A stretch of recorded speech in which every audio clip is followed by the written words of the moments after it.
इन साथियों साथियों आज हमारे राजस्थान के लोक नाट्यों की जो सेकंड क्लास है। और चलिए हम वीडियो स्टार्ट करते हैं। सबसे पहले आता है ख्याल। तो ख्याल क्या है? ख्याल है पौराणिक आख्यानों को पद्य रूप में प्रदर्शित करना। ख्याल क्या है? पौराणिक आख्यानों को पद्य रूप में प्रदर्शित करना। ख्याल के जो सूत्रधार हैं वो कौन है? हलकारा। ख्याल के जो सूत्रधार हैं वो हलकारा कहलाते हैं। और ख्याल के कलाकार खिलाड़ी कहलाते हैं। क्या कहलाते हैं? खिलाड़ी। ख्याल के कलाकार खिलाड़ी कहलाते हैं। और जो ख्याल के दल का जो नेतृत्व करता है उसे उस्ताद कहते हैं। उसे उस्ताद कहते हैं। और ख्याल का जो मैदान है उसे अखाड़ा या दंगल कहते हैं। जो ख्याल का मैदान है उसे अखाड़ा या दंगल कहते हैं। ख्याल का जो जनक है वो अमीर खुसरो को कहा जाता है। ख्याल का जनक अमीर खुसरो को कहा जाता है। ठीक है। तो प्रमुख ख्यालों में आते हैं नौटंकी ख्याल। सबसे फर्स्ट आती है नौटंकी ख्याल। तो नौटंकी ख्याल कौन क्षेत्रों की प्रसिद्ध है? तो डीग, भरतपुर, सवाई माधोपुर और धौलपुर क्षेत्रों की नौटंकी ख्याल प्रसिद्ध है। मूलतः ये हाथरस की प्रसिद्ध है। जो हाथरस का है उत्तर प्रदेश में। ठीक है। नौटंकी ख्याल के जो प्रवर्तक है वो भूरी लाल जी हैं, जो डीग के हैं, निवासी हैं डीग के। नौटंकी ख्याल के जो प्रमुख वाद्य यंत्र हैं वह एक तो ढोल, नंगाड़ा, हारमोनियम, शहनाई और तबला। ठीक है। और ये कब किया जाता है? नौटंकी ख्याल विवाह उत्सव पर और मेले महोत्सवों में नौटंकी ख्याल मुख्य रूप से किया जाता है। नौटंकी प्रमुख कहानियाँ हैं जिन पर आधारित नौटंकी प्रदर्शित होता है। मतलब प्रमुख कहानियाँ जिन पर आधारित नौटंकी की जाती है, जैसे सत्यवान सावित्री की। ठीक है। एक है रूप बसंत की, एक है राजा मोरध्वज की और एक है हीर रांझा की। इनके ऊपर नौटंकी की जाती है। इन नौटंकी का मतलब होता है किसी की कुचल निकालना या फिर उसकी तरह मतलब प्रदर्शित करना कि उन्होंने कौन कौन से कार्य किए थे, उन कार्यों को वापस दोहराना, ये नौटंकी कहलाता है। ठीक है। फिर आता है प्रसिद्ध कलाकार। नौटंकी ख्याल के प्रसिद्ध कलाकार कौन है? इसके मुख्य रूप से 6 कलाकार प्रसिद्ध हैं। और फर्स्ट आता है गिरिराज प्रसाद। इसे नौटंकी का जादूगर कहा जाता है। गिरिराज प्रसाद को नौटंकी का जादूगर कहा जाता है। एक है रामदयाल। 2021 में इन्हें पद्मश्री मिला हुआ था, रामदयाल को। और इनका उपनाम है दो, ब्रज कोकिला और ब्रज पपीहा के नाम से जानते हैं किन्हें? रामदयाल को, जो नौटंकी ख्याल के प्रमुख कलाकार हैं। एक है मुसरत बाई। मुसरत बाई यह एक महिला कलाकार है जो कहाँ से बिलोंग करती है? करौली से। ठीक है। इन्हें नौटंकी की पहली महिला कलाकार कहा जाता है, मुसरत बाई को। ठीक है। एक है कृष्णा कुमारी, छज्जन सिंह और नत्थाराम, ये नौटंकी ख्याल के प्रमुख कलाकार हैं। फिर आता है एक हेला ख्याल। ख्याल हेला ख्याल जो है ये कहाँ का प्रसिद्ध है? ये लालसोट दौसा का प्रसिद्ध है। कहाँ का प्रसिद्ध है? लालसोट दौसा का। और ये कब किया जाता है? गणगौर पर किया जाता है। ठीक है। और एक प्रसिद्ध है सवाई माधोपुर का। कहाँ का? सवाई माधोपुर का। हेला ख्याल के जो प्रवर्तक थे वो थे हेला सायर। हेला ख्याल के प्रवर्तक कौन थे? हेला सायर। हेला ख्याल क्या है?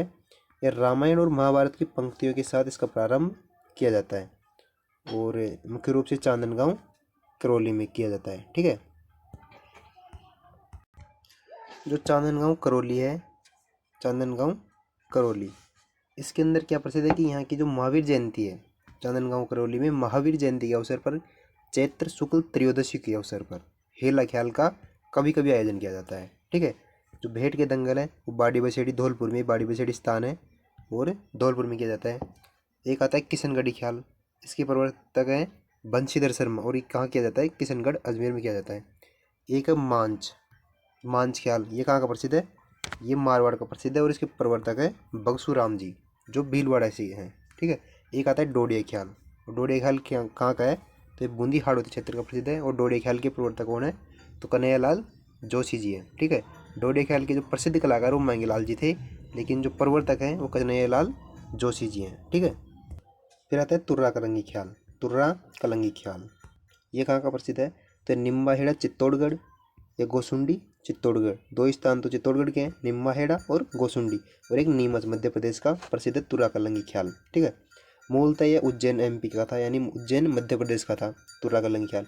तुर्रा कलंगी ख्याल के जो प्रवर्तक हैं वो दो हैं, एक तो तुकनगीर है और एक शाह अली है। तुकनगीर को तुर्रा कहा जाता है और शाह अली को कलंगी कहा जाता है। और ये दोनों ही मेवाड़ क्षेत्र की मुस्लिम संत थे, तुकनगीर और शाह अली। तुर्रा कलंगी ख्याल में दो पक्ष होते हैं, एक तो तुर्रा और एक कलंगी। तुर्रा क्या है? तुर्रा शिव का प्रतीक है और कलंगी पार्वती का प्रतीक है। तुर्रा के जो प्रसिद्ध कलाकार हैं वो सहेड़ू सिंह है और जो कलंगी है पार्वती का प्रतीक है उसके प्रसिद्ध कलाकार महबूब खां हैं। और तुर्रा कलंगी ख्याल ये नाट्य संवादात्मक शैली में आयोजित किया जाता है। कि कौन शैली में? संवादात्मक शैली में आयोजित किया जाता है। एक आता है कुचामनी ख्याल। कुचामनी ख्याल दो क्षेत्रों का प्रसिद्ध है, एक तो कुचामन डीडवाना का और एक नागौर का। कुचामनी ख्याल के जो प्रवर्तक थे वो थे लच्छी राम जी, जो कहाँ के थे, नागौर के। लच्छी राम जी ने 25 ख्याल लिखे। कितने ख्याल लिखे? 25। कुछ प्रमुख ख्याल हैं जैसे राव रिडमल, मीरा मंगल, चांद नीलगिरी और गोगा चौहान। ठीक है। कुचामनी ख्याल के जो प्रमुख वाद्य यंत्र हैं वह ढोलक और बांसुरी। और कुचामनी ख्याल के जो प्रसिद्ध कलाकार हैं वो है उगमराज और बंशीधर। फिर आता है अली बख्शी ख्याल। कौन सा? अली बख्शी ख्याल। अली बख्शी ख्याल कहाँ का प्रसिद्ध है? तो ये मुंडा और खेलथल तिजारा का प्रसिद्ध है। मुंडा और खेलथल तिजारा। अली बख्शी ख्याल के जो प्रवर्तक थे वो थे अली बख्श जी। इन्होंने 10 ख्याल लिखे। प्रसिद्ध ख्याल है एक तो सेंध और ठुमरी। ठीक है। और 8 ख्याल और भी हैं, लेकिन दो मुख्य हैं, सेंध और ठुमरी। इन्होंने अली बख्श जी ने 10 ख्याल लिखे थे। अली बख्श जी का एक उपनाम है, राजस्थान का रसखान कहा जाता है अली बख्श जी को। ठीक है। एक आता है चिड़ावा ख्याल। तो चिड़ावा ख्याल कहाँ का प्रसिद्ध है? ये चिड़ावा झुंझुनू का प्रसिद्ध है। चिड़ावा ख्याल के प्रवर्तक कौन है? नानू राम जी।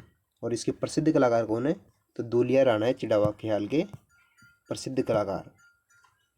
फिर आता है रम्मत। मुख्य टॉपिक है रम्मत। रम्मत कहाँ का प्रसिद्ध है? तो रम्मत है जैसलमेर और बीकानेर की प्रसिद्ध है। और इन दोनों में भी बीकानेर की ज़्यादा प्रसिद्ध है रम्मत। ठीक है। रम्मत का जो शाब्दिक अर्थ है वो है खेलना, और रम्मत का जो कलाकार है वो खेलार कहलाता है। मंचन का स्थान यानी रम्मत कौन से स्थान पर की जाती है उसे क्या बोलते हैं? अखाड़े पर, उसे अखाड़ा बोलते हैं।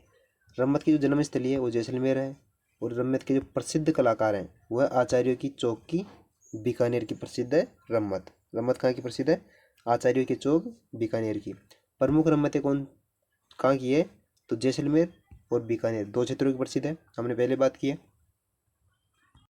एक आता है पाटा संस्कृति। तो पाटा संस्कृति क्या है? पाटा संस्कृति ये बीकानेर की देन है। इसमें मोटी लकड़ी के टुकड़ों पर बैठकर रम्मत का आयोजन किया जाता है। ठीक है। तो पाटा संस्कृति हो ही गया। पाटा संस्कृति यह बीकानेर की देन है जिसमें मोटी लकड़ी के टुकड़ों पर बैठकर रम्मत का आयोजन किया जाता है। कुछ प्रमुख रम्मतें हैं जैसे हेड़ा उमेरी की रम्मत।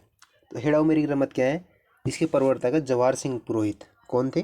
जवाहर सिंह पुरोहित थे। इसमें आदर्श पति पत्नी को प्रदर्शित किया गया है। हेड़ा उमेरी की रम्मत में आदर्श पति पत्नी को प्रदर्शित किया गया है। एक आता है अमर सिंह राठौड़ की रम्मत। अमर सिंह राठौड़ की रम्मत, इस रम्मत में वीरता का प्रदर्शन किया गया है। एक आता है फागू जी महाराज की रम्मत। तो यह लावणियों के लिए प्रसिद्ध है। ठीक है। फागू जी महाराज की रम्मत लावणियों के लिए प्रसिद्ध है। एक आता है फक्कड़ दातारी रम्मत। फक्कड़ दातारी रम्मत, तो बीकानेर की रम्मतें इसी से रम्मत से प्रारंभ हुई थी। जो फक्कड़ दातारी की रम्मत है उसी से बीकानेर की जो रम्मतें हैं प्रारंभ हुई थी। एक आता है कीकाणी मव्यासों की रम्मत। तो इसके जो प्रवर्तक थे वो जमुनादास जी थे। फिर आता है जयपुरी ख्याल। तो जयपुरी ख्याल कहाँ का प्रसिद्ध है? मुख्य रूप से नाम से स्पष्ट हो रहा है कि जयपुर का प्रसिद्ध है। यह रूढ़िवादिता का अभाव है। इसमें जयपुरी ख्याल में रूढ़िवादिता का अभाव है। महिला कलाकारों की भूमिका महिला पात्रों द्वारा निभाई जाती है। जयपुरी ख्याल में महिला कलाकारों की भूमिका महिला पात्रों द्वारा निभाई जाती है। जयपुरी ख्याल की जो प्रमुख विषय हैं वो धार्मिक प्रसंग है। ठीक है। एक आता है हाथरसी ख्याल। तो हाथरसी ख्याल कहाँ का प्रसिद्ध है? 3 जगह का, डीग, भरतपुर और सवाई माधोपुर का। ठीक है। और हाथरसी ख्याल के जो प्रवर्तक है वो नत्थाराम शर्मा है। एक आता है चार वेद। चार वेद कहाँ का प्रसिद्ध है? तो टोंक का प्रसिद्ध है। चार वेद के जो प्रवर्तक हैं वो खलीफा का निहंग है। कौन है? खलीफा का निहंग। स्थानीय भाषा में प्रस्तुत किया जाता है चार वेद। और इससे कौन प्रस्तुत करता है? करीम खां। कौन? करीम खां ने प्रस्तुत किया था स्थानीय भाषा में।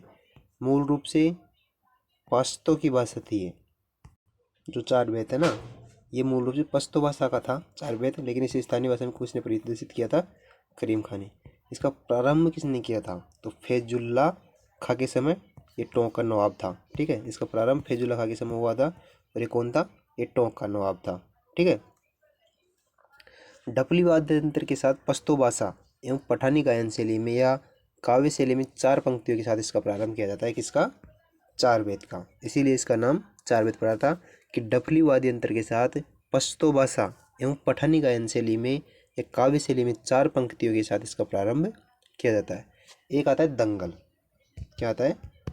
दंगल आता है। ठीक है। तो दंगल क्या है? ये पूर्वी राजस्थान जिसमें भरतपुर, धौलपुर, सवाई माधोपुर और डीग ये यहाँ का प्रसिद्ध है। और दंगल एक शास्त्रीय गायन पर आधारित होता है। दंगल शास्त्रीय गायन पर आधारित होता है। और इसमें 2 दल होते हैं, 2 दल भाग लेते हैं दंगल में, जिसमें एक दल में 100 तक सदस्यों की संख्या संभावित है। ठीक है। तो आई होप गाइस यार आपको वीडियो पसंद आएगी। अगर वीडियो पसंद आए तो वीडियो को लाइक करना, चैनल को सब्सक्राइब करना, वीडियो को शेयर करना और कमेंट करके बताना कि आपको वीडियो कैसी लगी। थैंक्स फॉर वॉचिंग गाइस, मिलते हैं ऐसी अगली वीडियो में, तब तक के लिए बाय, जय हिंद, धन्यवाद साथियों।